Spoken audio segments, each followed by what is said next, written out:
With glowing hearts we see the true North strong and free. From far and wide old Canada, we stand on guard for thee.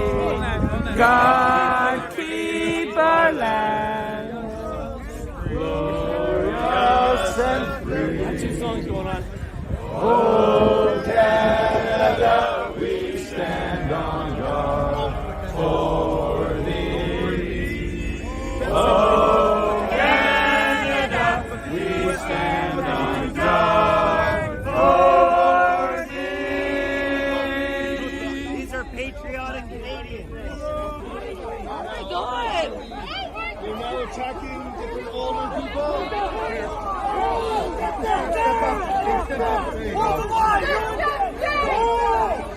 You guys are disgusting!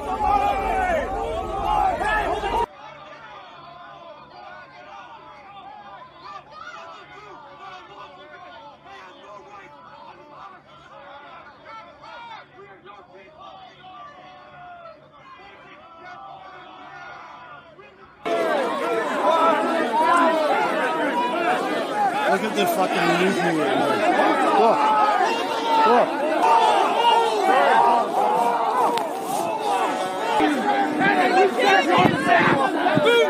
You coward! You sound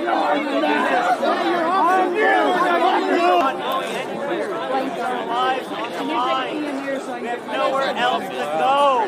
My phone dropped. Practicing Back there. I hope it wasn't.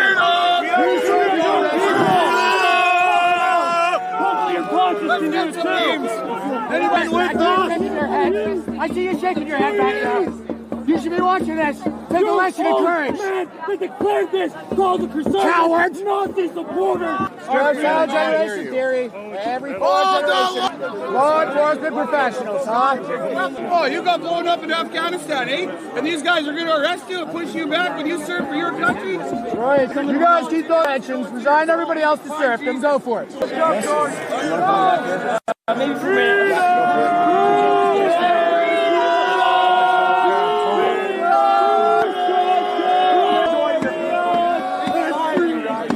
I don't smoke. I'm dying. Your children. You don't know my life. You don't know my struggle. I fought for my shit. I survived the worst. This is nothing. Tell your boss to stop it, huh? I've been Follow blown the up. law. Peace and love. And if No you think respect he for does, human dignity you're wrong. whatsoever. We're not livestock to make rich boomers. All serial killers are boomers. I almost said that. We love you all. All they want to be heard. Can I take a second? Hell yeah. Yeah, I need a minute. You are not a serf. I did surfing once. We wanted to oh do man, I hurt the myself big SURF too. thing. No. You don't want to go SERF. That's Oh, what no, these guys I- want you to do. They want you to go SERF. Oh, Nuremberg too, boys. Can't wait to see you there. I don't want to be here. You guys' grandchildren are going to be born I'm much into rather be debt, home with my wife and kids. owing a piece of their lives to the state.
That's a wounded veteran! Yes!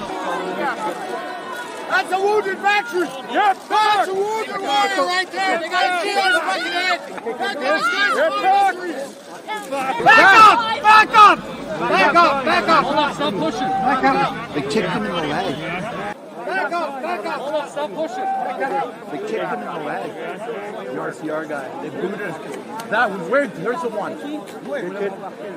The one who booted him was this one. Kucher Lazon. He kicked the vet that had the wounded right leg. He kicked him right in the leg. Oh, he's a greasy one. This guy right here. Kucher Lazon. He kicked the... Hey, what's up, guys? Saw you kicking that wounded veteran while he was down there earlier. You guys are a bunch of thugs, huh? Didn't want freedom would stop everybody from having No, not at all. You want to keep the rich guys in power right now, huh? Soaking up all the wealth, buying up all those residential properties, turning the millennials into a bunch of permanent renters, reaching into the pockets of the unborn, deciding all future children to be born into serfdom. That's you guys. Abusing your citizens, huh? I am the media now. Just following orders, just like those guards at the ovens of Auschwitz. That's you, Those financials are getting up for all of our friends here. right? You just do as you're told, right? These guys are getting in.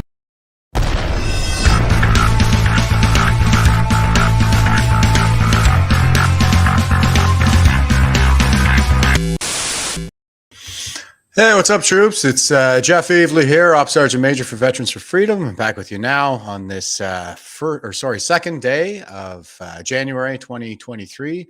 Happy New Year to everybody. I hope you had a chance to spend it in the presence of loved ones, getting a little bit of R&R and some much-needed time to build resiliency. So, I think we'll go ahead and dive right into this here today.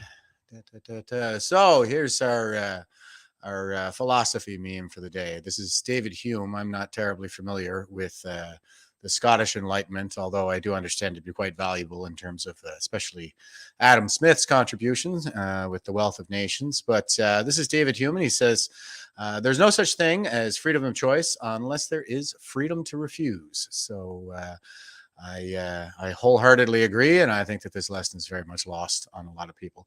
Oh, and hey, by the way, I see we got a couple of the regulars here. Cindy says, "Good morning, Jeff. Happy New Year," and Patricia's here saying, "Hello, Happy New Year." Hey, I'm just trying out another setup here with my audio, actually, so I have a different microphone today.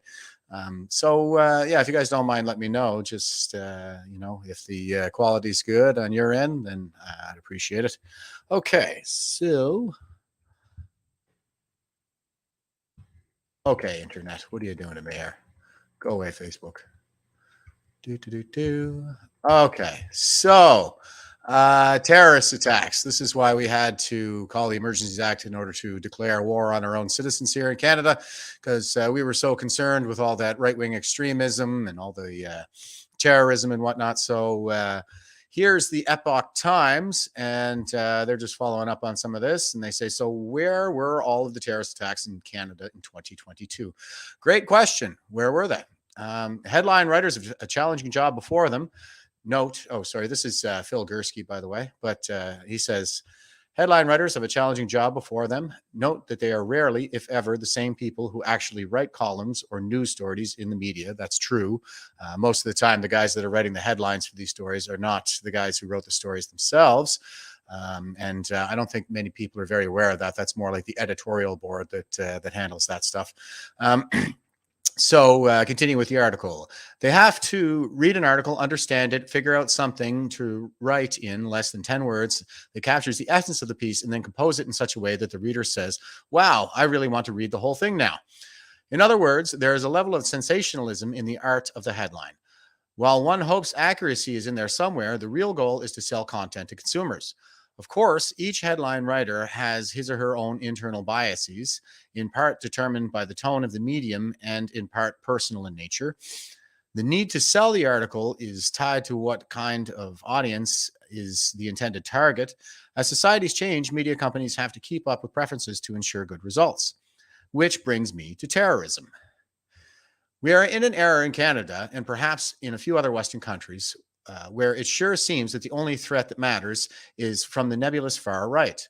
This veritable dog's breakfast of groups and movements stretching from neo-Nazis and fascists to white nationalists and supremacists to even vaccine denialists, QAnon, and incels, involuntary celibates, is now portraying as growing rapidly in our country and the United States, poised to carry out attacks everywhere in their campaign to impose their views on the rest of us.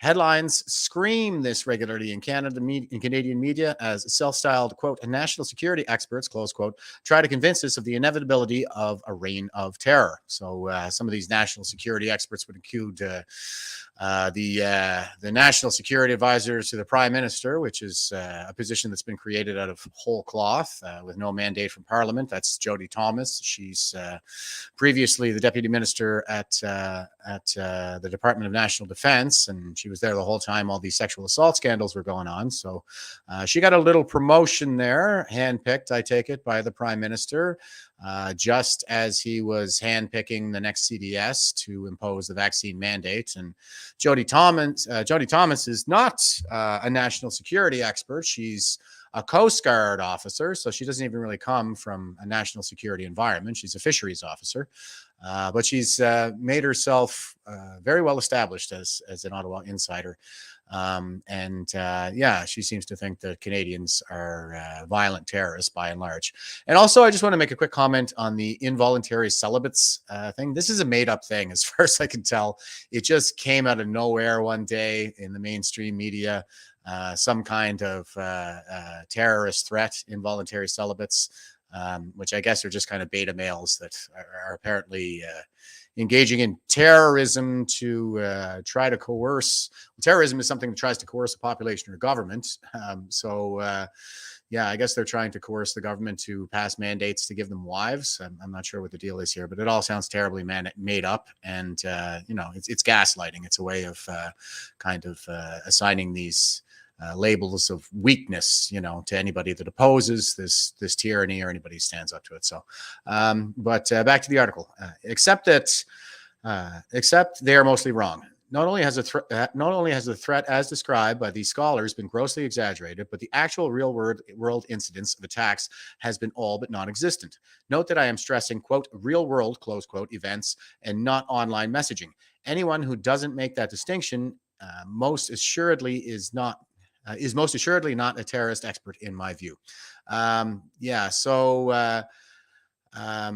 The real world attacks and the online attacks are something that they don't make any distinction between in the media these days. I make some allusion to that in the video that I often show in the intro here, called The Politics of Genocide, where you can see from academia to the media, they are laundering all these new terms that are quite Orwellian in nature. They're expanding the terms of terrorism, terms like terrorism to include right-wing memes, I think, is the bottom line. So if you're spreading memes that are critical of the government, then as far as academia and now the media are concerned, you're a terrorist. And that thinking seems to have found its way to the highest levels of the state with, say, for example, Jody Thomas,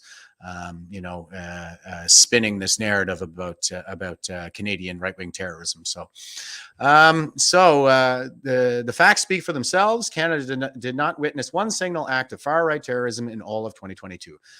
This data point is problematic for the terrorism chicken littles. If you spend all your time running around warning of waves of violent extremist acts by those holding right-wing views and no such acts occur, at minimum, your credibility suffers. And what is worse, as far as I can see, is the complete absence of admission of error. We rarely, ever, see anyone write something along the lines of, quote, 9 months ago, I boldly predicted an increase in terrorist attacks by white supremacists. None took place. I apologize for my hubris and arrogance and will do better in the future not to make similar bad analyses, close quote. Indeed, they move on to the next, quote, prediction, close quote, which is equally likely to be off base. What then should the average Canadian news junkie do? It's simple. Look at the article in question and see who wrote it. What biases does the author have? What experience in counterterrorism does the writer provide evidence for? What data is used Where is it from, and how reliable is it?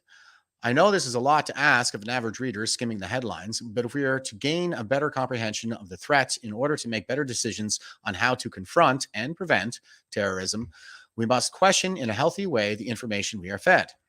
There really is no other option. And he's absolutely right. You can't trust anything that you're reading in the media right now.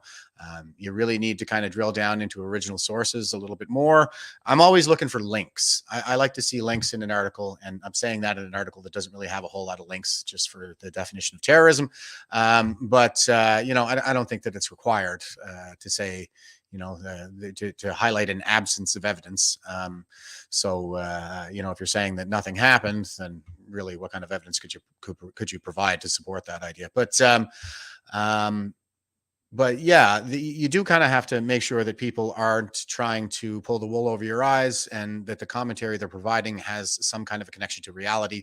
So I expect to see links in articles when they're talking about studies, statistics, and this kind of thing. And watch out for, the think tanks, the usuals. They're in Ottawa. It seems like they're all basically just insiders at this point. Nick Nanos has completely immolated whatever credibility he's been able to build up throughout the course of his career with some of the stuff that he's been publishing lately. It's just pure propaganda. Okay, so back to the article. So where did I leave off here? For 2023, then, I have my own wish list of resolutions, but for others in the national security field. Don't exaggerate the threat in order to draw attention to yourself. You are not that important. Base your ideas on data and make sure the data is solid. Don't simply follow the herd's mentality. Many sheep are going in the wrong direction. Admit when you blow it. We may see some terrorist attack in our fair land in the coming year. Then again, we may not. We are relatively safe. We are a relatively safe land in a world where the quantity is sorely missing. Where that quality is sorely missing. I'm having an issue with my brain today. I need more coffee. This is not a call to become complacent, but one to be sober in our analysis and not seek attention for the wrong reasons. Okay, so I'm just coming back from a little road trip. I was down in the mainland there, visiting with some friends for New Year's Eve. So 6 hours down, 6 hours back. Well, not including gas stops, I'm just a little pooped. So bear with me here today, folks. Okay, so that's a very important, I think, article in terms of how important it is, to highlight data these days. Nobody's really looking at data anymore. We're sort of taking it for granted. The journalists are doing their jobs and drilling down into this stuff before they provide commentary, but that really doesn't seem to be the case anywhere these days in the Canadian media. So keep an eye out for those links and for the raw data. So here's a little something that was making the rounds there in the veteran chats. It's called cowards.ca. And it says personal accountability is back. So I'm kind of feeling this one here today. I had a couple of interactions online there with some folks that I know from way back in the day. And it's just kind of the same old infantile trolling. Doesn't have anything to do with anything that's actually been said or is actually going on in reality. They just want to mock and shame and belittle anybody who stands up for human rights in Canada. So anyway, I've been really letting those guys have it online there recently. And, I think it's called for. Yeah, they get all butthurt and stuff like this. Like, oh, you're being so mean to me. And it's like, yeah, you know what? You're asking for it. So there it is. And I don't call them names and I don't denigrate them or anything like that. Criticize the action, the behavior, not the person, that kind of thing. Try to focus on that. But I am also diving into some character flaws as well. So anyway, here's a little recording that they have here up on the website. If you want to go check these guys out and nominate your Canadian coward, then here's where to do it. The cowards of Canada think that they can just block and delete Canadians. They run from questions and accountability. Then, when times get super tough, they fearmonger censorship legislation on the people. These cowards can't run and hide any longer. It's time to face the music and hear what the people they work for have to say about them. Ignorance will get them here. It's time for some personal accountability. Maybe then will we see some correction in the corrupted system established. The truth has no agenda, but there's another side to that. Cowards who have agendas rarely care about the truth. And these days, it seems like everyone has an agenda. The media leads with stories that rate over those that matter. Politicians put lobbyists and electability over honesty. Radicals alter history in order to change the future. Canadians have been hijacked by deceit. Whether out of spite, greed, or fear, these are the things that no coward seems to be willing to have an honest conversation about. Keep checking back to comment or vote for Canada's biggest cowards now. There you go, folks. Go submit your nominations and vote for Canada's biggest cowards. A couple of questions coming in here. So Patricia's saying, Jeff, I want to send you a video. Is that okay? Yeah, absolutely.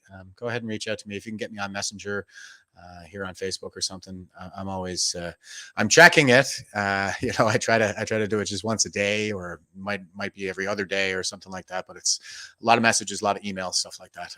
But I definitely watch out for anything coming in from viewers. She says, I'd like to know your thoughts regarding Canada sending billions to Ukraine after you see the video. I can give you some thoughts on that right now. I really think that there are no good guys in that war. It's just the Bidens have their fingerprints all over it. We know that Hunter Biden is Joe Biden's crack addicted son, who held a position on the boards at Burisma, which is a gas giant over there. And he doesn't have any experience in the field. He doesn't work in gas. He's not like an executive or anything like that. Like he's just Joe Biden's bag boy for bringing him money from Chinese oligarchs. And they had that whole thing set up to launder that money through Ukraine. And Hillary Clinton's been calling for this war with Russia, since her 2016 run. And here we are going to war effectively with Russia through Ukraine as a proxy. Ukraine was previously the proxy for Chinese money laundering. And so, I don't think that there are any good guys in this war right now. And Canada should not be sending all of its howards or 777s to Ukraine. We share a border with Russia as well, and they have, about 20 nuclear icebreakers pointing right at us. So I'm not so sure that we're in a position to be poking that Russian bear. And the people in charge right now, they don't seem to understand that it's not a game, that they don't have any control over the situation. They think they can kind of push Putin around all they want, but at some point, I think you are going to get a reaction. And if you don't give him some kind of an off-ramp somewhere to a peaceful resolution, then, the reaction is going to result in all-out war. And that seems to be kind of what they're pushing for. So, I definitely don't think that Canada should be involved in that stuff. So, moving on. All right. So Dr. Fauci is all over Twitter right now. I've been talking a lot about how Twitter has been opening up since Elon took it over. It's been really great to see a lot of the information that's been coming out that was previously suppressed. I'm seeing some videos from, some of the lies that even came out just coming up to the last election in the United States. There's stuff out there about the January 6th Capitol riot that falsifies this obviously ridiculous claim that it was an insurrection, and all kinds of stuff. But Fauci, I think the walls are closing in for him. He's got to be feeling it. The Congress is all over him right now, or they were at least before the holidays. So, and he's due to engage with them again very soon. So here we have a meme for those of you just listening. They're standing in a room here. The sign on the wall says the Temple of Fauci, and we see Fauci with his Frankenstein next to him, and he's got a coronavirus for a head, and his shirt says gain of function. And the sign on the wall, another sign on the wall says follow the science, and it's got Fauci has crossed out science and put his own name there, as in follow the Fauci. I am the science, he says. Exactly. That's pretty much what's happening here. Everybody's saying follow the science. And as Dr. Fauci told us, I am the science. So everybody follow Fauci. He is the sage of the science. He's the new priest. And if you disagree with him, then you're a heretic and a blasphemer, and you should be cast into the fire, and so on and so forth. So that's the new religion that we're living under here. It's part of the new theocracy. It's something Hayek warned us about, that he called scientism.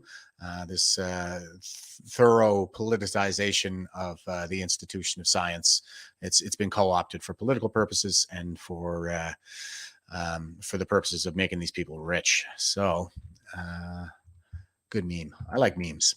And I wanted to point out here, this is something that I think I may have worded this wrong actually, but Fauci is retiring after like 40 years in the public service.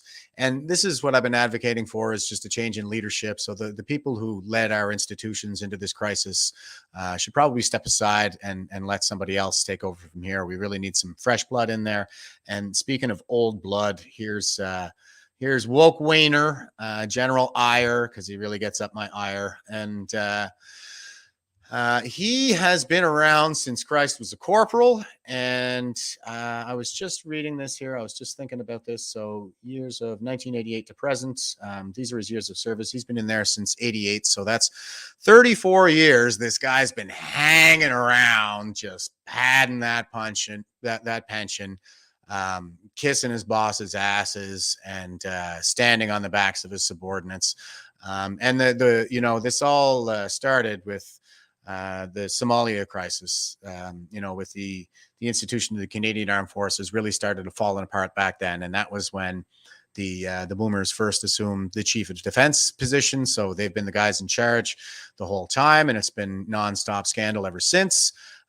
They really kind of, pretended to straighten up and oh yeah, we're serious professional military leaders when the war was on. But, as soon as we pulled out of Afghanistan, it just went back to barbecues. It's the Reagan years again and all this stuff. And it all just went back to falling apart. So, I want to say that the people who have been hanging around for 4 decades, just soaking off the taxpayer and our institutions like woke Wayner, General Ire, should probably step aside and let a competent generation take over from here before he kills any more people. All right. So here's Fauci, and his NIH scientists received $350,000 million in royalties from Big Pharma. This is Chief Nerd on Rumble. So it's a quick little video that pretty succinctly describes where we are right now. So here we go. The agency has become a marketing arm for Big Pharma, and they don't want the American public to know that is the ultimate object of this terrible devolution. Well, we came to understand that Fauci's financial records are buried deep in a government bunker, and they're so sensitive to the National Institutes of Health that they are defying the Freedom of Information Act. When we sued the National Institutes of Health on our Freedom of Information Act request for the Fauci financials, on discovery, we learned that the National Institutes of Health have declared war on transparency. They're past due on 633 Freedom of Information Act requests. They're being sued at least 35 times over those requests. On the production of third-party royalty payments, subject to our lawsuit, NIH provided top-line numbers. So we can estimate over the last decade just how much money flowed from third-party payers, think pharmaceutical companies, back to NIH and its scientists. And that's nearly $350 million over the course of that decade. And we can see the scientists' names. There's 1,800 scientists that received payments. Here's what we can't see. We can't see the payment amount to the individual scientist. It's been erased, it's been blacked out and redacted. We can't see the name of the third-party payer, think pharmaceutical company. That's been erased and redacted. And furthermore, they've redacted the patent number and the license number, so we don't know why the royalty is being paid. We don't know what the invention was. That information has not been made public, and I think sooner rather than later, you should make that information public, because right now, I think the NIH has a credibility problem.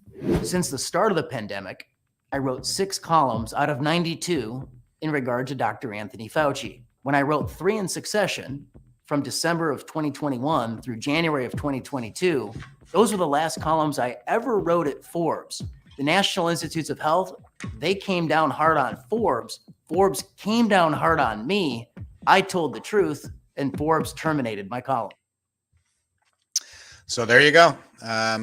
All kinds of people being deplatformed out there still, but they're coming out of the woodwork now. I mean, this is all coming out, and by and large, it's thanks to Elon Musk. So I'll give a shout out to Elon. I'm a big supporter of his. I don't. I want to be very clear that I don't worship at the altar of Elon. I don't think he's the special and perfect Messiah that's come here to save us. There's no such thing in my view. All we have, we have to go to war with the leaders that we have. And Elon Musk has definitely put himself out there as a very powerful ally and a strong leader and a strong asset in the fight for freedom. So hats off to Elon for that. But he's still got to clean up that stuff with, the African mining situation and whatnot. This is a system that he didn't create, I'll say that much, but he's definitely got to do a lot more to clean that up. But at the same time, I can't take away from him everything that he's doing right now for humanity, really. Everything from the space travel to opening up the internet. I got to get my Starlink, before the Great Firewall of China makes its way into Canada here. So we can bypass all that Canadian internet infrastructure. And, I think that that is something to be hopeful for in the future. And it's thanks to Elon Musk. So I want to give credit where credit is due. Okay. The agency has become. Okay, here's Jim Jordan. Jim Jordan is a pit bull down in the U.S. Congress there. And I got messages coming up. I should probably sign out of my account. Or make that full screen, I guess. Okay, so here's Jim Jordan. And he smells blood. This is probably about, when is this? This is just last month, but it's not too long ago. Anyway, here's Jim. 2 years ago this month, Dr. Fauci has put on notice that the virus most likely came from a lab that was doing gain-of-function research. He gets a letter on January 31st, 10:32 p.m. 2020. He gets an email, from Dr. Christian Anderson that says, the virus looks engineered, virus not consistent with evolutionary theory. Dr. Fauci goes into complete overdrive to cover this information up and not present it to the American people. He organizes a conference call the next day with Fauci, Collins, and 11 virologists from around the world on that call. Dr. Gary on that call says this: I don't know how this happens in nature, but it would be easy to do in a lab. 4 days later, those people who express those sentiments start to change their position. They write a piece in Nature Medicine magazine on February 16th. It first gets published online. That piece is then cited on February 9th, 2020, in the now famous letter in The Lancet that becomes the gospel that this thing, according to Fauci and this group, didn't come from a lab. All that happens in 20 days. So they go from this thing looks engineered, this thing is not consistent with evolutionary theory, this thing could not have happened in nature, this thing would be easy to do in a lab, to completely changing their position. And here's the kicker. The two guys who said those things, Dr. Anderson and Dr. Gary, 3 months later get rewarded with an $8.9 million grant from Dr. Fauci to continue to do research on coronavirus. I mean, I think there's a couple obvious questions that should have been that should have happened 2 years ago this month. Why didn't Dr. Fauci, when he first got put on notice that this was happening after that conference call on February 1st, why didn't he notify the commander-in-chief? We have no evidence that he talked to the president of the United States. We have no evidence that he talked to any of his bosses. He spent the time trying to change the narrative. Dr. Fauci got a chance to edit the very article that became the basis for the letter in The Lancet, which, as again, we all know, became the gospel that this couldn't have come from a lab, according to these experts. So I think those are important questions. If, in fact, the American people put us back in charge, this will be something that we will spend a great deal of time getting to the bottom of. I want to thank my colleague, Ranking Member Comer, for the letter that we put out last week that begins to highlight this and uncovered the redacted emails where we now know what Dr. Gary said when he said this thing had to have come from nature. So I think this is important. We will continue to work on this if this year as much as we can. But again, the obvious question, I'll leave you with this. The obvious question is, why don't Democrats want to know this? Why don't they want to know how the virus started that has disrupted our lives for now almost a full 2 years? Why don't they want to know? Why don't they want to do the investigation? Why won't they call in these virologists, Dr. Gary, Dr. Anderson, who initially said this thing came from a lab? They won't do it. That's a question that needs to be answered. I think the bigger question we need to ask is, what have they told us that's actually turned out to be right? I mean, Joe Biden said 6-8 months ago that he had a federal plan. Joe Biden said there would never be a mandate. Obviously, there has been one. It had to go all the way to the Supreme Court. Dr. Fauci said it didn't come from a lab. There was no gain of function. Turns out those look like they were probably false statements. They told us the vaccinated can't get it. They told us the vaccinated can't transmit it. And they said, oh, no, there's no such thing as natural immunity. So there's 7 things they told us that actually turned out not to be accurate.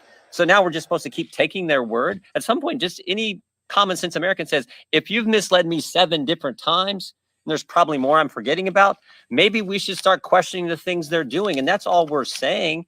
So I think that's the key thing that the American people see. Mr. Coma. Good morning. President Biden made bold promises to defeat the coronavirus, but he has broken these promises made to the American people. The president repeatedly pledged to shut down the virus, but he is not. Just look at the facts. More people died of COVID in 2021 than in 2020. And cases are surging across the nation. President Biden promised to deliver a national plan to get the virus under control, but recently he admitted there is no federal solution. President Biden promised to follow the science and listen to the experts. Yet this administration sidelined vaccine experts at the FDA and allowed a radical teachers union to dictate the CDC's school reopening guidance. President Biden promised to improve the availability of COVID tests. But as the holiday season approached and cases began to skyrocket, test kits were scarce and lines were long. President Biden told Americans the vaccine would not be mandatory. But then he issued several authoritarian mandates requiring American workers to be vaccinated or risk losing their jobs and healthcare plans. President Biden's top medical advisor, Dr. Fauci, publicly shut down the idea COVID originated from the Wuhan lab. But as Congressman Jordan just explained, we now know from emails, unredacted, that Dr. Fauci was warned early on by top scientists that the virus likely came from a lab leak and looked genetically manipulated. Since President Biden assumed office, he has failed at every turn. All President Biden has shut down is the American people's confidence in his ability to lead us through this pandemic. Congress must conduct oversight of President Biden's failed response, but Democrats have refused at every turn. Democrats pledged to be forward-looking in their pandemic oversight, yet they continue to limit their oversight to the Trump administration. Broken promises at the White House, broken promises in Congress. The American people deserve answers. The Republicans on the House Oversight Committee will not stop trying to uncover all the hidden information, all the redacted emails that this administration will not turn over, that Dr. Fauci will not turn over. We're going to continue to dig. We're going to continue to probe because the American people deserve answers. And when House Republicans are in control of the House, I can assure you we're going to get those answers.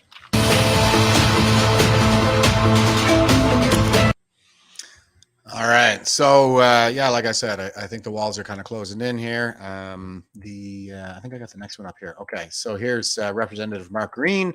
He says, in 1 week, Dr. Fauci will be held accountable. And that was December 28th, 2022. So that puts us to about the, fourth, I think, third, fourth.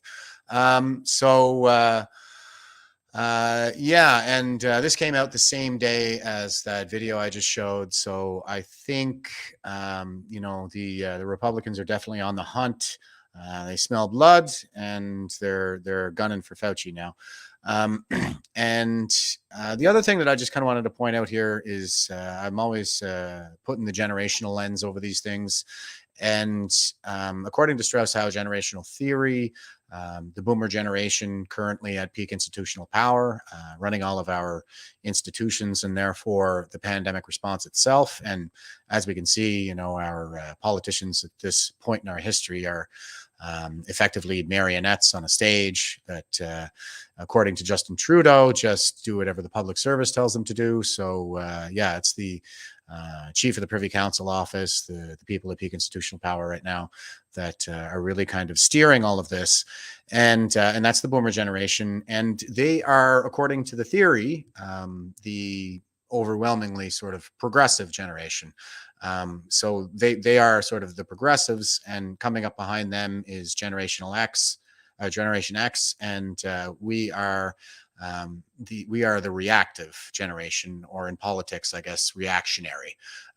So that's a big, scary word that the progressives have attached to it. But really, we're the ones who have to live with the immediate fallout of this kind of decision making and policy making coming up right behind them, and so that's what causes the political pendulum to swing. Actually, it's changing demographics, the force of gravity being applied to the pendulum is just that. It's demographics, and as each generation comes up behind the other, we're all trying to course correct for what we perceive to be the excess wielding of our parents' generations.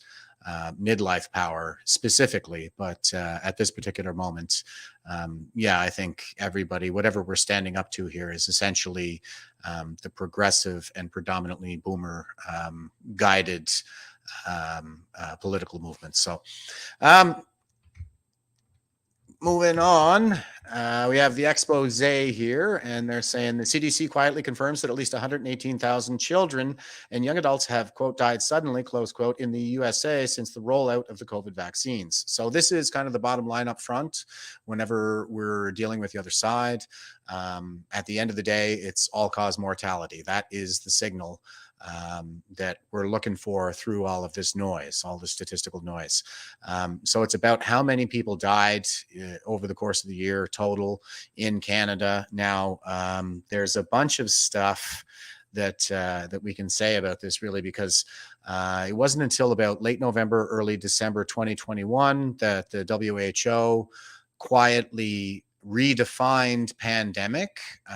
Prior to late 2021, a pandemic was something, well, it had two criteria. One was that there was a novel virus on the scene. So we meet that criteria in this situation, criterion. And the second criterion is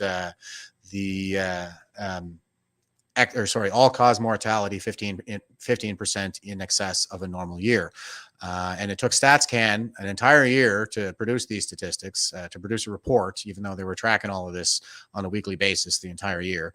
And at the end of the year, when they finally published the all-cause mortality statistics, we had 5.6% in excess of a normal year. So by the historical definition, which applied right up until the end of 2021, COVID was not a pandemic. SARS-CoV-2 was not a pandemic because it didn't meet that criterion for lethality in terms of excess mortality, all-cause mortality. So that's really the bottom line. And the other part of it is that since the vaccine rollout, we've actually seen all-cause mortality jump. So we're going to look at some numbers here in a sec, but let's dive into this article. So official figures quietly published by the U.S. Centers for Disease Control confirm nearly 500,000 children and young adults have died ever since the Food and Drug Administration first granted emergency use authorization to COVID-19 vaccine in the USA. So the emergency use authorization is something that I was pointing out right off the bat. One of my best friends, when I pointed this out, I asked him if they told him that it was only approved for emergency use before they gave him the vaccine, as in emergency use as opposed to regular use. And he said no. And I was like, well, did you give informed consent then? And he had to say no, even though, he's kind of one of these guys who's in the tank and drinking the Kool-Aid. But, I really stay up later and longer with those friends with whom I disagree than any others, really.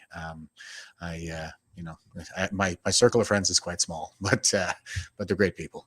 This has sadly resulted in nearly 118,000 excess deaths compared to the 2015 to 2019 average. The figures also reveal that there's been 7,680 more excess deaths among children and young adults in 2022 so far compared to the same time frame in 2020 at the highlight of the alleged COVID-19 pandemic. So I like that they're saying alleged there because, like I said, that second criterion of all-cause mortality, 15% in excess of a normal year, was never met. But the year 2021, by and large, was the worst year for deaths among the 0 to 44-year-olds, with 291,461 excess deaths in total, nearly 60,000 more than occurred in 2020. And according to the official CDC figures, it was mainly due to a mysterious sudden rise in deaths among children and young adults from around week 31 onwards. Unfortunately, according to the data published by the UK government, that quote, mysterious, close quote, sudden rise, which has contributed to 500,000 American children and young adults dying since late 2020, is most likely due to the COVID-19 injections. Compared to other countries, the US government has been terrible at publishing relevant and up-to-date data, allowing us to analyze the consequences for rolling out the COVID-19 injections. However, we have finally managed to stumble upon it thanks to an institution known as the Organization for Economic Cooperation and Development. I don't have a very positive impression of the, is this OECD? Because they're saying OEC, but OECD, I think, is just kind of another one of these, cesspools that's trying to rule us. Yeah, and I want to point out too that this is, I like what they're doing in this article. Like, I'm not a regular reader really of any of the stuff that I present. I just kind of find what I think looks like a good article. And this is a good article. It has the graphs, it has the links to the reports, and it's pretty cut and dry. So this is the kind of thing that I think we should be looking for right now, when we need to be paying such careful attention to everything that's being put out there. Back to the article. The OEC is an intergovernmental organization with 38 member countries, founded in 1961 to stimulate economic progress and world trade. And for some reason, they host a wealth of data on excess deaths. You can find that data here yourself here, and I'm going to show you that in a minute. The following chart has been created using the figures found on the OEC database, figures that have been provided by the OEC to the OEC by the U.S. Centers for Disease Control, and it shows excess deaths among children and young adults aged 0 to 44 across the USA by week in 2020 and in 2021. So here's the chart here. It says excess deaths among children and young adults aged 0 to 44 in the USA, year 2020 versus year 2021. And the source is the Centers for Disease Control. So the green line, as we can see, is much lower. That's 2020. And the red line, which is much higher, is 2021. And it really kind of spikes here around week 37, week 35. So that's alarming, right? I mean, we're supposed to be doing better now. We've been at this for going on 3 years, fighting COVID, whatever that means. And the signal that we should be watching through all this noise is actually getting worse. And it's worse after the vaccine rollout. So this is the opposite of what should be happening. The official figures revealed that there was a slight increase in excess deaths among children and young adults when the alleged COVID-19 pandemic hit the U.S. in early 2020. However, the introduction of a COVID-19 injection, one would have expected the deaths to have fallen significantly among the age group in 2021, but instead the opposite happened. Excess deaths among children and young adults were significantly higher every single week in 2021 than they were in 2020, except for weeks 29 and 30. But then in week 31, something drastic happened to cause excess deaths to rise significantly among children and young adults. And the official figures provided by the CDC, unfortunately, show that that trend has continued in 2022. So here we have another graph. This is excess deaths among children and young adults age 0 to 44 in the USA, week 1 to week 40, 2022. So there we go. It's going down. The most recent data released by the CDC covers up to week 40, the week ending November 9th. And it should be noted the last few weeks of data are subject to change. But as you can see from the above, 2022 has also been a significant year for excess deaths among children and young adults. Just for comparison, here's how the figures for 2022 so far compare to the figures up to week 40 in 2020 and 2021. So here's excess deaths among children and young adults aged 0 to 44 in the USA, week 1 to week 40 of 2020, 2021, and 2022. So 2020 is here in green. We have 31,332. 2021 here in red, and we have 58,559. And in 2022, we have here in purple, it's 39,012. So, and this is number of excess deaths. So not total number of deaths, but just the number in excess of a normal year. The CDC has confirmed that there have been 7,680 more deaths among children and young adults in 2022 so far than there were during the same time frame in 2020 at the height of the alleged COVID-19 pandemic.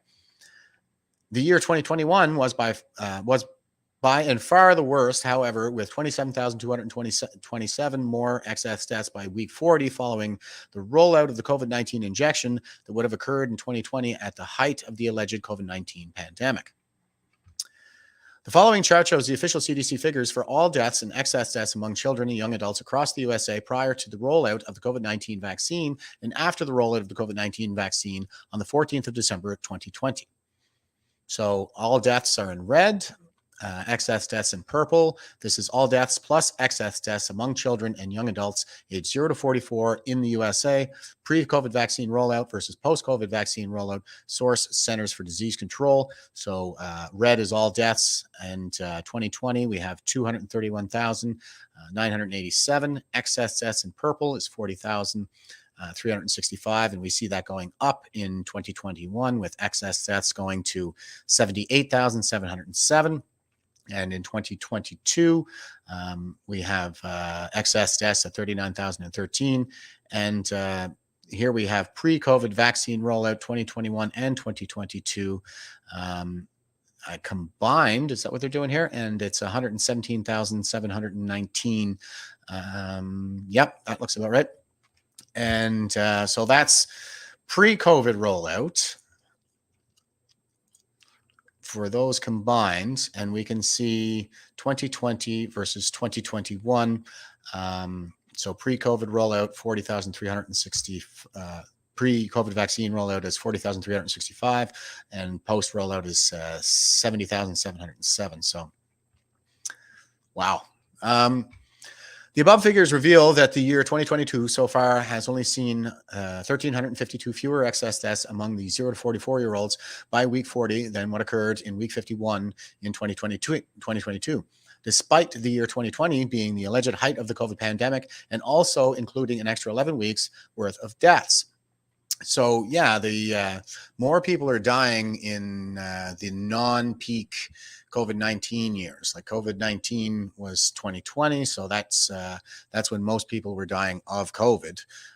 But now we have more people dying total, right? So that's the signal. It's all-cause mortality. But most concerning figures revealed in the above chart are the overall number of deaths and excess deaths among children and young adults since the rollout of the COVID-19 injections. Nearly 500,000 people aged 0 to 44 have sadly died since week 51 of 2020, and this has resulted in an astounding 117,719 excess deaths against the 2015 to 2019 5-year average. The average life expectancy in the USA as of 2020 was 77.28 years. If we are to believe the official narrative that COVID-19 is a deadly disease, then we could perhaps agree that 231,987 children and young adults up to the age of 44 dying in 2020 resulted in 40,365 excess deaths. That was an unfortunate consequence of this disease. But if we are to believe the official narrative that the COVID-19 injections are safe and effective, then how can one explain the further increase in deaths among children and young adults in both 2021 and 2022? Because we know millions of Americans are coerced into getting the injections, and we know millions of parents were coerced into forcing their children to also get the same injections. The answer lies in the fact that the official narrative is an outright lie. The COVID-19 vaccines are neither. The data provided by the CDC, which has been incredibly hard to find, only gives us clues as to this being the case with so many deaths among young Americans. But further data published in the UK government confirms this. One of the pieces of evidence confirming this is a report published on the 6th of July 2022 by the UK's Office of National Statistics, which is the UK government agency. Okay, and here we have table 2 of the report contains this monthly age Standardized mortality rates by vaccination status age group for deaths per 100,000 person years in England up to May 2022. We've taken the figures provided by the ONS for January to May 2022 and produced the following chart, which reveals the horrific consequences of the mass COVID-19 vaccination campaign. The chart shows the monthly age standardized mortality rates by vaccination status among 18 to 39-year-olds for non-COVID-19 deaths in England between January and May 2022. And here we have the chart. It says monthly age standardized mortality rates by vaccination status among 18 to 39-year-olds for non-COVID-19 deaths in England, January to May 2022. And the green is 18 to 39-year-olds. 18 to 39-year-olds. The yellow is 18 to 39, one dose. Okay, sorry. Green is unvaccinated, 18 to 39. These are all 18 to 39. Green is unvaccinated. Yellow is one dose. Orange is 2 dose. And red is 3 dose. And this is kind of an interesting phenomenon that I've seen elsewhere, where we're seeing the 1 dose vaccinated seem to be the ones that are dying the most. I don't think that is to say that, I mean, what I would take from that is that if you're going to have a really serious reaction and die, if you're one of those people that's particularly susceptible to that, then it's probably going to happen on the first dose. And for other people, it's going to take more. But if you keep taking it, it's going to get you eventually. In every single month since the beginning of 2022, partly vaccinated and double vaccinated 18 to 39-year-olds have been more likely to die than unvaccinated 18 to 39-year-olds. Triple vaccinated 18 to 39-year-olds, however, have had a mortality rate that is worsened by the month following the mass booster campaign that occurred in UK in December of 2021. Yeah, so that is kind of the big takeaway here is like, I mean, let's see now. We have one instance, January, where the unvaccinated died at a higher rate than any category of the vaccinated. But you have to understand that the vaccinated get 3 categories, whereas the unvaccinated only get 1. So, you know, when you add it all up, that's 50.1 is 89.8 is 117.9. So that's like, that's 117.9 in the vaccinated category versus the 29.8 in the unvaccinated category. So that's overwhelming. So in January, triple vaccinated 18 to 39-year-olds were ever so slightly less likely to die than unvaccinated 18 to 39-year-olds, with a mortality rate of 29.8 versus 100,000. Among the unvaccinated, 28.1 per 100,000 among the triple vaccinated. So that's kind of what I was just talking about. But this all changed from February onwards. In February, triple vaccinated 18 to 39-year-olds were 27% more likely to die than unvaccinated 18 to 39-year-olds, with a mortality rate of 26.7 per 100,000 among the triple vaccinated and 21 per 100,000 among the unvaccinated. This, unfortunately, got even worse for the triple vaccinated by May 2022, though. The data shows that the triple vaccinated 18 to 39-year-olds were 52% more likely to die than unvaccinated 18 to 39-year-olds in May, with a mortality rate of 21.4 per 100,000 among the triple vaccinated and 14.1 among the unvaccinated. So 21.4 to 14.1 among the unvaccinated. So that's like 21.4 is like 150% of 14.1. So yeah, you increase your chances of dying by 50% from the looks of this. The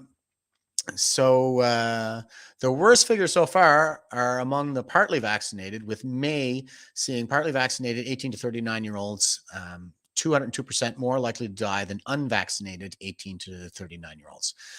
That same report also reveals the mortality rates for children, although the UK government did not try to hide them. Oh, the government did try to hide them. My bad.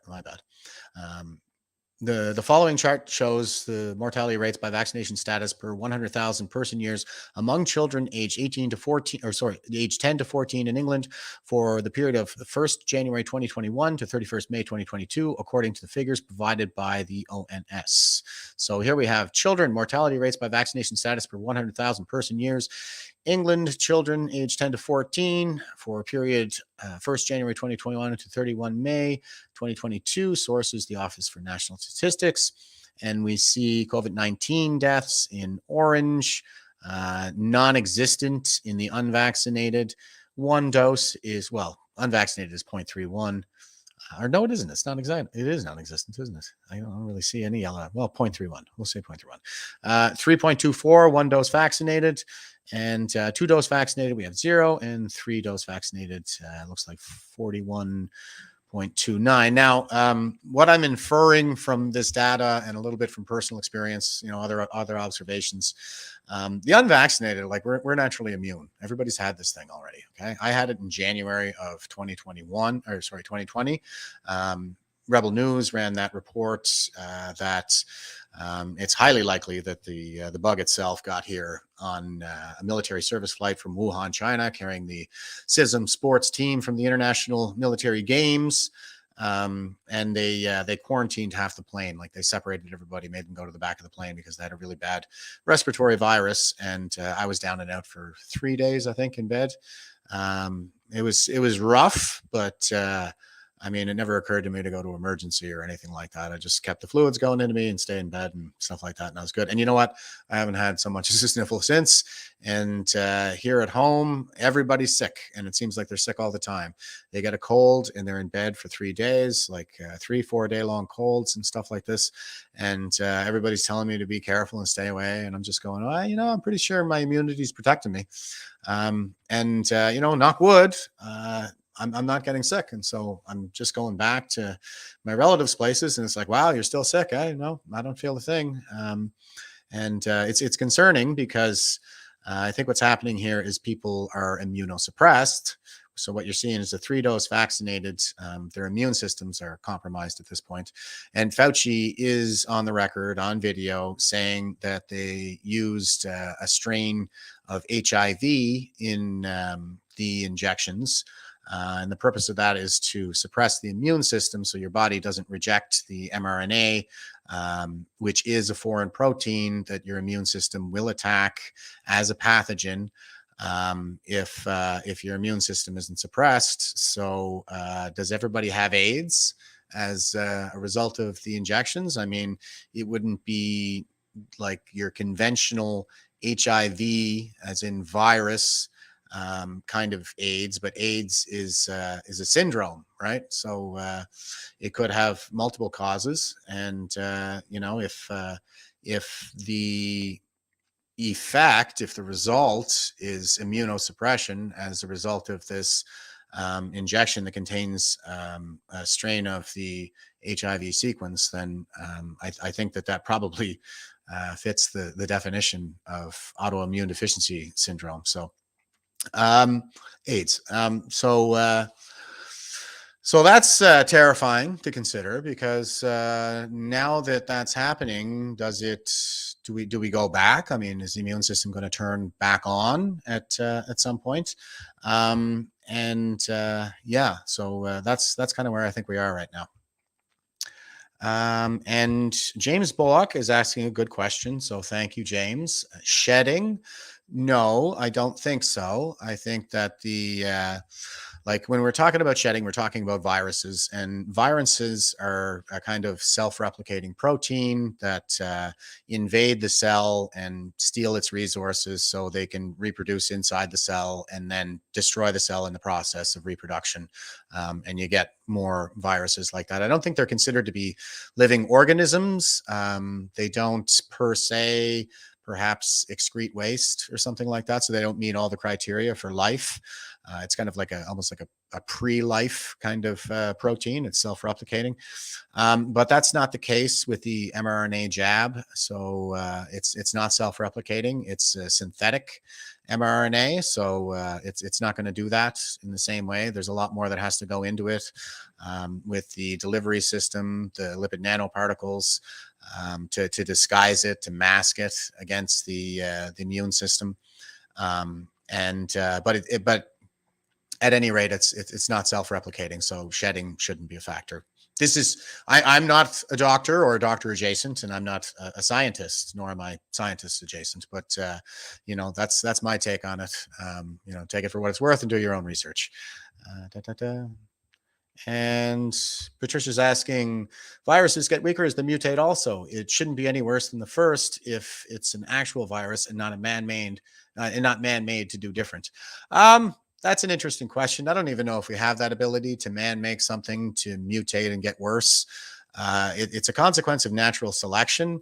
If the virus kills the host quickly, or if the virus kills the host, it necessarily reduces its chances for propagation. And it's just a matter, like it's supposed to reproduce and spread, right?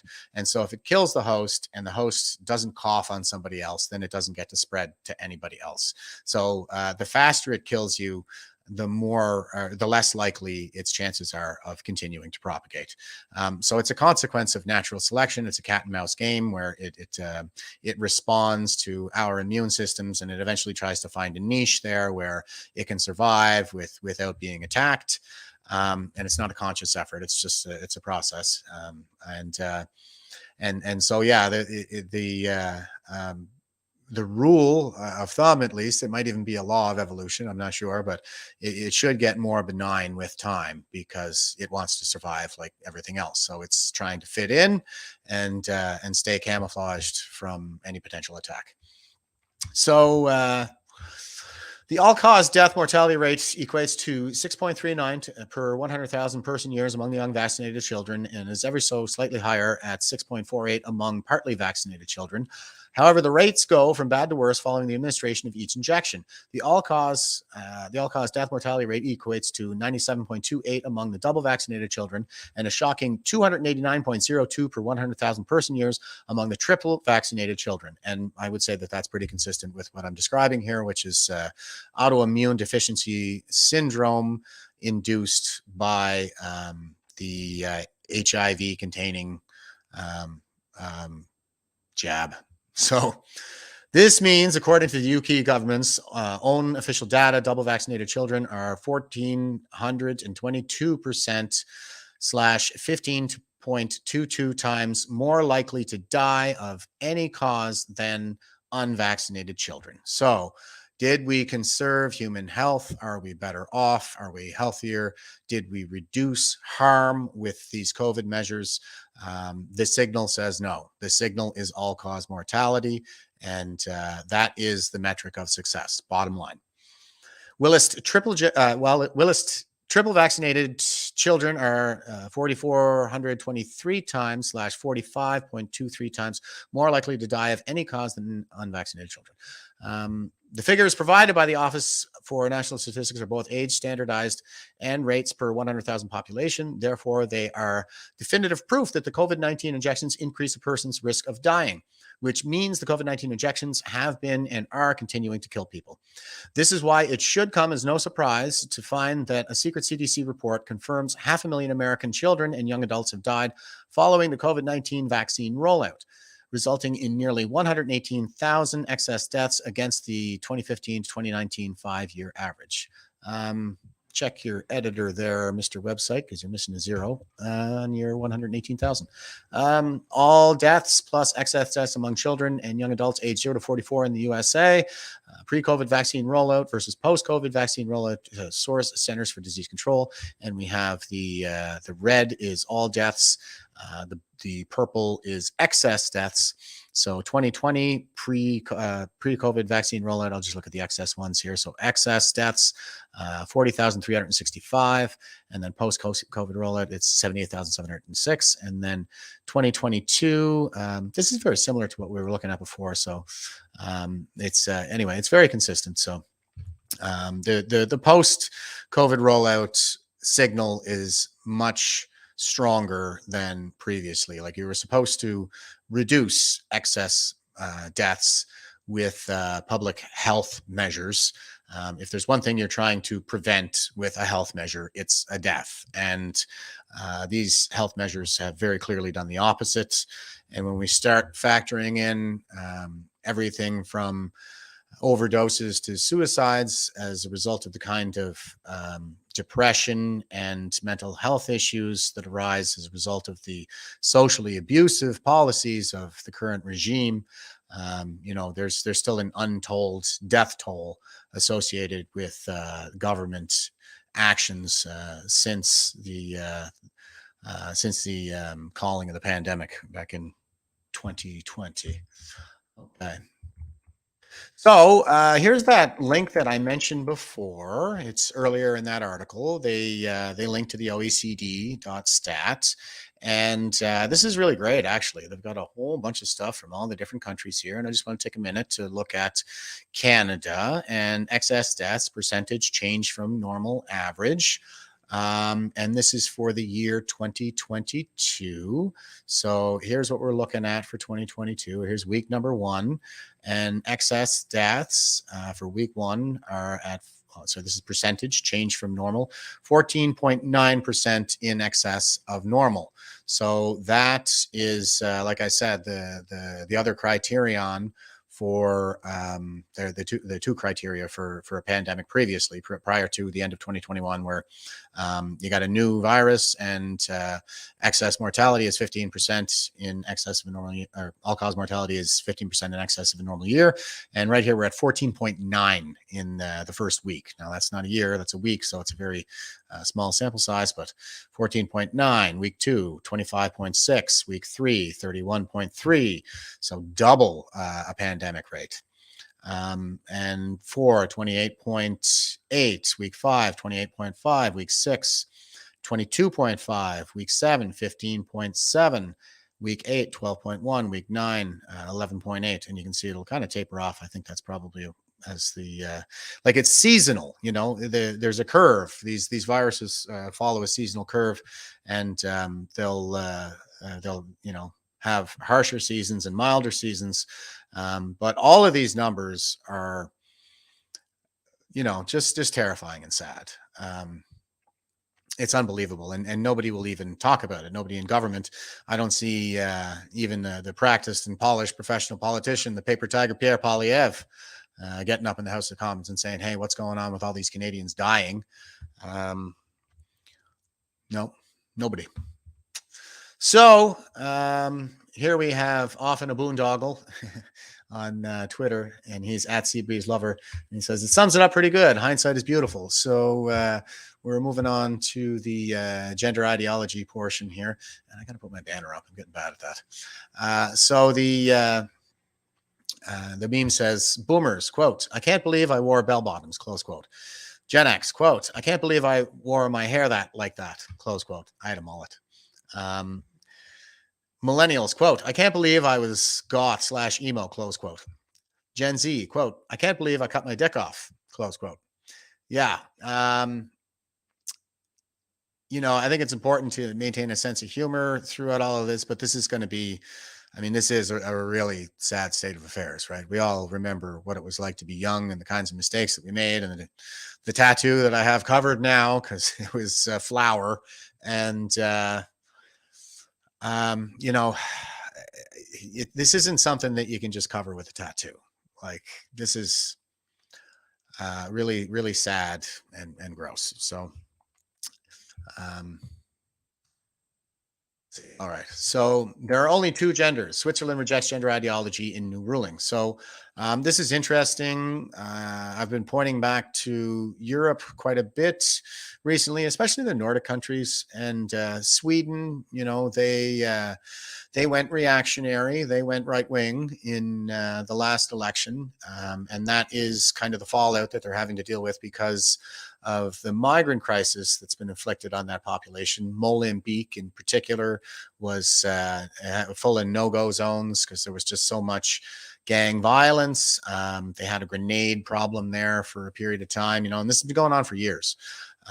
So yeah, we're starting to see signs of the pendulum swing back the other way on the other side of the pond here, and it's only a matter of time before it happens here. I mean, if they're going that far over in Europe, then which is always predominantly to the left of North America, especially the United States, then I think we see some strong signs that the tide is turning here. So it says, note, this article may contain commentary reflecting the author's opinion. All right, fair enough. That's a good note. The government of Switzerland rejected attempts to impose a third gender option or no gender option to official records last week, distinguishing itself from other European nations that have already adopted the politics of gender ideology. The Swiss Federal Council responded to two proposals from the nation's parliament saying, quote, the binary gender model is still strongly anchored in Swiss society, close quote, according to the Associated Press. The Swiss government said, quote, the social preconditions for the introduction of a third gender for a general waiver of the gender entry in the civil registry currently are not there, close quote. The council noted that adding additional gender options would necessitate, quote, numerous changes to the language of the Swiss constitution, as well as laws at the national and canton, that's a state level. The nation's civil registry, all people are listed as male or female with no exceptions. And I saw a meme there that I thought was pretty clever where it said you're either binary or non-binary. So that's a binary system. And yeah, gender is, the category of a coupling relationship wherein the male component is partially inserted into the female component. It applies to plumbing, it applies to electrical connectors, and it manifests as sex in biology for the purpose of reproduction. So there's no other component. You're not going to go into the plumbing section and find a third gender that's going to complete that coupling relationship. It's either going to be male or it's going to be female, and there are components, obviously, they're female to female and stuff like that too, but you still need to use those terms to describe the relationship accurately. So here's Euro News, and it says, responding to two proposals from the Parliament, the Government Federal Council said, quote, the binary gender model is still strongly anchored in Swiss society, close quote. According to Euro News, the political system in Switzerland is balanced across four major political parties, from the far left to the nationalist right. Frequently, public referenda are held on major questions. A Swiss government ethics commission found a 2020 report that at the time that was not yet right for a change in the system. According to the Swiss parliament, the process of revising the country's constitution is complex. A partial or complete revision of the constitution needs to be approved by both a majority of the voters and also a majority of the nation's 26 cantons. The process can be initiated by either People's Initiative, a Constituent Assembly, or a constitutional convention. Swiss lawmakers reportedly favored a third option for gender or for gender identity to be eliminated entirely, according to the Timcast. But Germany and Australia, Switzerland's neighbors to the north and east, respectively, have already had gender ideology imposed on them through federal court rulings. So, we're seeing a lot of that here. There's the Canadian Human Rights Act was amended with Bill C-16, like right out the gate back in 2015 for the current human rights abusing regime. And that was the one to impose gender ideology on children for the purpose of turning them into permanent medical patients and getting them on those puberty blockers and the hormones for life to boost those big pharma stocks and keep those pensions getting fatter.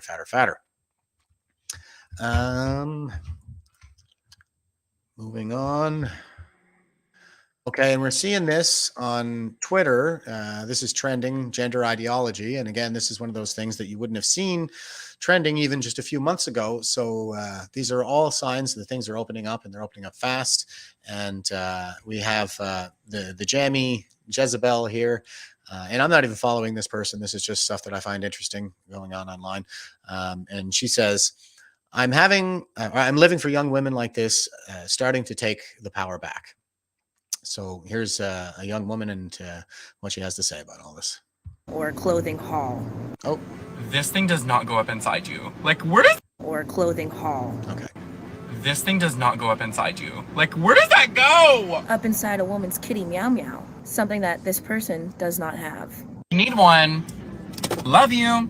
As a woman, I don't receive this as love. I receive it as mockery. While this creator and people like Dylan mock women, 500 million women had to go without feminine hygiene products. 16.9 million women live in poverty. And of those 16.9 million women, 2/3 of them can't afford feminine hygiene products while these creators play. You better not forget, though, it's brave and beautiful what they're doing. So there you go. Or clothing. Gen Z is Oscar Mike. That's what I think. I think Gen Z is coming up in all this, and they're having to live with the consequences of this theocracy, and a lot of them are starting to speak out now. So it's really good to see. I think I'm encouraged for the future generation. And I know that's the thing is everybody's always kind of bagging on the young people and saying, you know, oh, this generation coming up now, that generation coming up now, and blah, blah, blah. We're going to be screwed when they're in charge. And it's like, well, whose fault is that, guys? Like, don't blame the kids. It's not within their control how they're raised. They don't have any say in that. And the society, you know, it takes a village. It really is more about the peer group than it is about the parents. We're kind of raised by our peer groups. We spend our formative years with our peer groups, and so it's kind of the culture that raises us. You know, it's the society itself, and leadership plays a tremendous role in that. And since right now they're just spewing dogma, you know, we have a pretty sick society, if you ask me. And so here's Jordan Peterson. And of course, he was made famous back in 2015-ish, I think, when he first started speaking out against gender ideology and all the woke nonsense. When he gave a speech about freedom of speech there on campus at the University of Toronto. And of course, he was shouted down and by a lot of the woke mobsters. And I remember the comment that he made. Somebody confronted him after it was all done, and they came running up to him with a cell phone camera or something saying, what do you think about the fact that there were Nazis at your rally here today? And he said, I don't like Nazis. So anyway, he's obviously, this guy has really been put through the ringer with all the woke mobsters and stuff like that. But he's still here, man. He's still at it. So hats off to Jordan Peterson today. Then, you know, I went on Twitter after the Emergencies Act was lifted, because I went on it. I read like 10,000 tweets when Trudeau put in the Emergency Act, looking at the Trudeau supporters, and they bought this Make America Great Again democracy destabilization story. I thought, okay, you people are clearly out of your minds. But then I went on again after Trudeau lifted the Emergencies Act to think, okay, now what are they going to make of this? And here was the story. The story was, well, despite the tremendous threat that Make America Great Again, Trump-loving Republicans had posed to the integrity of Canadian democracy, our Prime Minister acted so forthrightly that it only took him 3 days to quell the danger. It's like, okay, good one, guys. That's quite the feat of mental gymnastics. But what's the alternative, eh? What's the alternative? You're going to believe all of a sudden, after trusting in your country for 160 years, that you have a government that's so incompetent and so malevolent and so corrupt and so juvenile that they think that stealing Canadians' bank accounts is a reasonable way of responding to working class people when they get sick and tired of being locked down by idiots for 2 years? So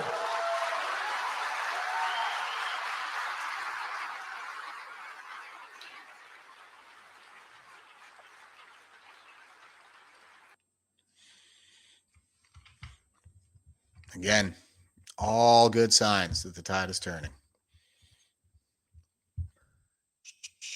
Okay.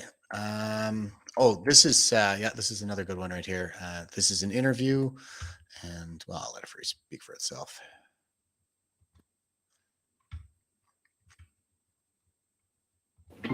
How can discourse in a great democracy have become so polarized that Jordan Peterson and the Prime Minister look at exactly the same set of events and come to opposite conclusions about them? Well, he's lying. and I'm not. So that's a big part of the issue. I don't believe that he ever says a word that's true. From what I've been able to observe, it's all stage acting. He's crafted a persona. He has a particular instrumental goal in mind, and everything is subordinated to serve that. The same motivation that's generally typical of people who are narcissistic, which is to be accredited with moral virtue in the absence of the work necessary to actually attain it. You know, the swastika thing, it's like, really, about Canadians? Really, we're going to be worried about Nazis in Canada? Because I had protests, for example, where people accused me of attracting Nazis. First of all, that just isn't a thing in Canada. There isn't a Nazi tradition. And I don't know anyone in Canada who's ever met anyone who's met someone who was Canadian who was a Nazi. And so that's just a non-starter. And so when that sort of thing gets dragged into the conversation, right off the bat, you know, the Canadians shouldn't be subjected to the inherent violence of a swastika. First of all, it's not even obvious what that swastika was doing there. There's reasonable evidence to suggest that the person who was waving it was either a plant or someone who was making the comment that that was what was characteristic of the government, not of what they believed. Now, no one knows, because the story around that event is messy, and it's not like there were credible journalists who were going in there to investigate thoroughly. But to use that and the Confederate flag issue is exactly the same thing. You know, the story in Canada, our Prime Minister implemented the Emergencies Act, and so the question was why? And so I went on Twitter when this was trending and read at least 5,000 Twitter comments to try to get a sense. These were people who were supporting Trudeau in his application of the Emergencies Act. And I was trying to figure out, okay, well...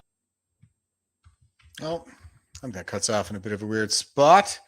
But you get the idea. This is these are all good signs. I think that the tide is turning. Like this stuff wouldn't have been trending all that long ago. And you know, it's all kind of turning in the right direction. And I think it's going to be in the US first.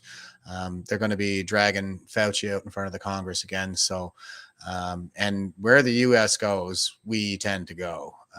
So we'll see. It's going to be interesting, I think, because we're not due to get our Emergency Measures Act report until February. And we have, you know, Fauci being brought back to the table, and they're saying accountability is happening like within days. So I want to keep my eye on that and see where it goes, because I think that's going to be a bit of a tone setter for what comes out of the Emergency Measures Act inquiry.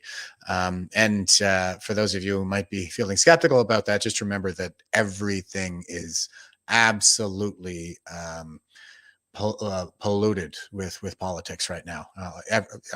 All of our institutions from top to bottom are completely saturated. So if the Democrats are going to have to start eating some crow, then I would expect to see that happen here in pretty quick succession. And let's see where I'm going with this. Oh, that's just my personal Facebook. Never mind. I must be back to the start. All right. So yeah, that's it for today there, folks. Again, I'm trying to emphasize that the tide is turning. It's going to take time, and I understand that it's frustrating, and there are a lot of people out there who want to see like another big event and a broad sweeping full resolution in a single day, but that's just not how it works in a non-violent society. You know what I mean? I mean, that's what democracy is really there for. Democracy and the rule of law.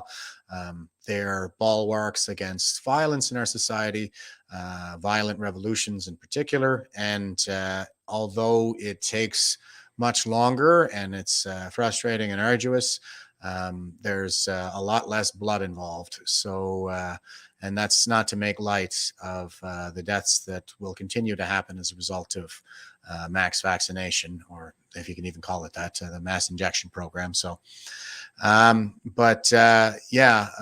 these things are hard to measure in terms of balancing harms, but I think the solution here is to kind of keep a cool head and, like I've been saying, engage with these legal processes, start taking people to court, human rights, the human rights councils in particular. I would say they've been totally absent for this whole crisis. So let's start getting at them here in the new year. That's a lot of what I want to see, is just everybody start filing the paperwork, start reaching out, sending the emails, and really get engaged in some of these processes that have teeth to them. Your access to information requests and various other complaints processes. Just overwhelm the state and let everybody know that we're not going to stand for this.